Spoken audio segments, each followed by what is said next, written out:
ನಮಸ್ಕಾರ. ಸಿಬಿಎಸ್ ವಾರ್ತೆಗಳಿಗೆ ಸ್ವಾಗತ. ವಾರ್ತೆಗಳ ವಿವರ.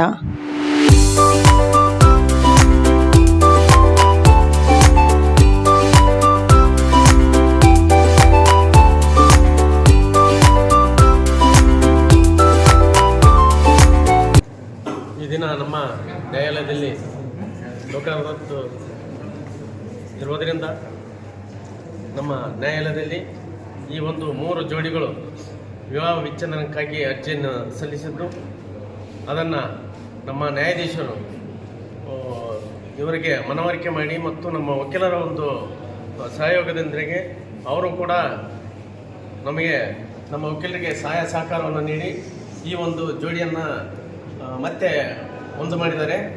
ಯಾವುದೋ ಒಂದು ಕ್ಷುಲ್ಲಕ ಕಾರಣಕ್ಕಾಗಿ ಈ ಒಂದು ಸಂಸಾರದಲ್ಲಿ ಏನೋ ಅಪ್ಪಿತಪ್ಪಿ ಆಗ್ತಿರ್ತದೆ. ಇಲ್ಲಿ ತನಕ ಬಂದು ಅವರ ಸಮಯವನ್ನು ವ್ಯರ್ಥ ಮಾಡಿಕೊಂಡು ಆಮೇಲೆ ಇರಿಸು ಮುರಿಸು ಮಾಡಿಕೊಂಡು ಈ ಒಂದು ವಿವಾಹ ವಿಚ್ಛೇದನಕ್ಕೆ ಮುಂದೆ ಈ ಥರ ಆಗಬಾರ್ದು. ಮತ್ತು ಇದೇ ಒಂದು ನ್ಯಾಯಾಲಯದಲ್ಲಿ ನಮ್ಮ ನ್ಯಾಯಾಧೀಶರ ಒಂದು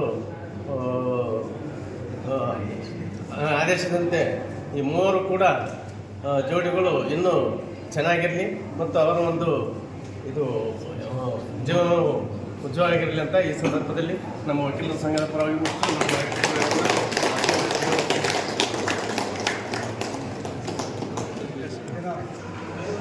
ಲೋಕ ಅದಾಲತ್ನಲ್ಲಿ ನಮ್ಮ ನ್ಯಾಯಮೂರ್ತಿಗಳ ಸಮ್ಮುಖದಲ್ಲಿ ಈ 3 ಜೋಡಿಗಳು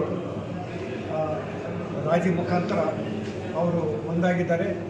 ನಾನು ಅವ್ರದಲ್ಲಿ ಹೇಳಿಕೊಳ್ಳುವುದೇನೆಂದರೆ, ಸಮಯ ಭಾಳ ಕಡಿಮೆ, ಹೋದ ಸಮಯ ಬರುವುದಿಲ್ಲ. ದೇವರು ಇದ್ದಂಥ ಸಮಯದಲ್ಲಿ ನಾವು ತೃಪ್ತರಾಗಿ ಒಬ್ರಿಗೊಬ್ಬರು ಅನ್ಯೋನ್ಯವಾಗಿ ಹೋಗೋದೇ ಈ ಜೀವನಕ್ಕೆ ಯಾವುದೇ ರೀತಿಯಿಂದ ಒಂದು ಎಂಡಂಬದಿಲ್ಲ. ಆದರೆ ಕಷ್ಟಗಳು ಬರ್ತವೆ ಮನುಷ್ಯನಿಗೆ, ಅಥವಾ ಅಭಿಪ್ರಾಯ ಇದ್ದಲ್ಲಿ ಭಿನ್ನಾಭಿಪ್ರಾಯ ಇರುವುದು ಸಹಜ. ಅವನ್ನೆಲ್ಲ ಬದಿಗೊತ್ತಿ ನಮ್ಮ ಸಂಸಾರವನ್ನು ನಮ್ಮ ಸುಖಮಯವಾಗಿ ನಾವು ಮಾಡ್ತಕ್ಕಂಥದ್ದು ಒಂದು ನಮ್ಮ ಧರ್ಮ. ಯಾಕಂದರೆ ಹಿರಿಯರು ಮಾರ್ಗದರ್ಶನದಲ್ಲಿ ಹಿರಿಯರು ಏನು ತಮ್ಮ ಒಂದು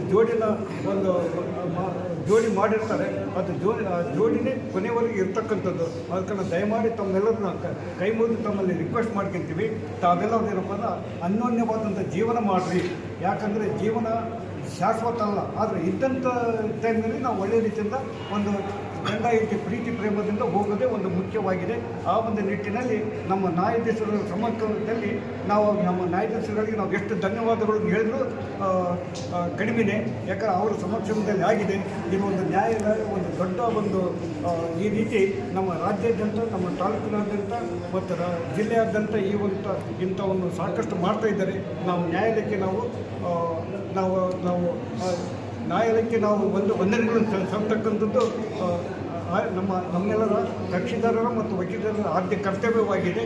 ಇದೇ ರೀತಿ ಇನ್ನೊಂದು ನಾನು ಹೇಳಿಕೆ ಕೊಡೋದಂದರೆ, ಇನ್ನು ಇರ್ತಕ್ಕಂಥ ಎಲ್ಲ ಜೋಡಿಗಳು ಏನಾದರೂ ಭಿನ್ನಾಭಿಪ್ರಾಯಗಳಿದ್ದರೆ ಅವನ್ನೆಲ್ಲ ಬದಿಗೊತ್ತಿ ನಮ್ಮ ಕೋರ್ಟಿಗೆ ಬಂದು ಅಲೆದಾಡೋದನ್ನು ತಪ್ಪಿಸಿಕೊಡ್ರಿ. ಯಾಕಂದರೆ ಕೋರ್ಟಿಗೆ ಬರೋದನ್ನು ನಾವು ನಮ್ಮ ಜೀವನದ ಒಳ್ಳೆಯ ಸಂಭ್ರಮದಿಂದ ನಾವು ಸಂಭ್ರಮದಿಂದ ಇರೋಣ ಅಂತಕ್ಕಂಥದ್ದು ಈ ಒಂದು ವೇದಿಕೆ ಮುಖಾಂತರ ನಾನು ಎಲ್ಲ ಹೇಳಲು ಇಚ್ಛೆಪಡ್ತೀನಿ. ಸಮಾರಂಭ ಅಂತಲೇ ಕರಿಬೇಕಾಗುತ್ತೆ ಇಂಥ ವಿಷಯ ಬಂದಾಗ.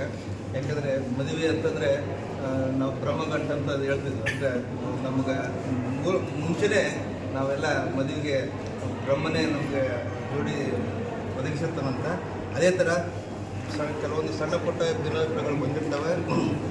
ಆ ಥರ ಕೋರ್ಟಿಗೆ ಬಂದಿರ್ತೀವಿ.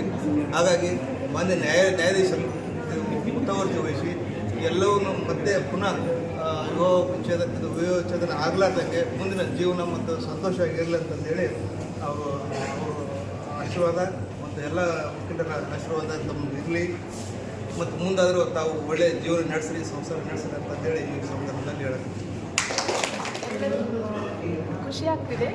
ಎಲ್ಲರೂ ಇಬ್ಬರು ಒಂದಾಗ್ತಿದ್ದೀವಿ. ನೀವೆಲ್ಲ ಸಪೋರ್ಟ್ ಮಾಡಿದ್ದಕ್ಕೆ ಥ್ಯಾಂಕ್ ಯು.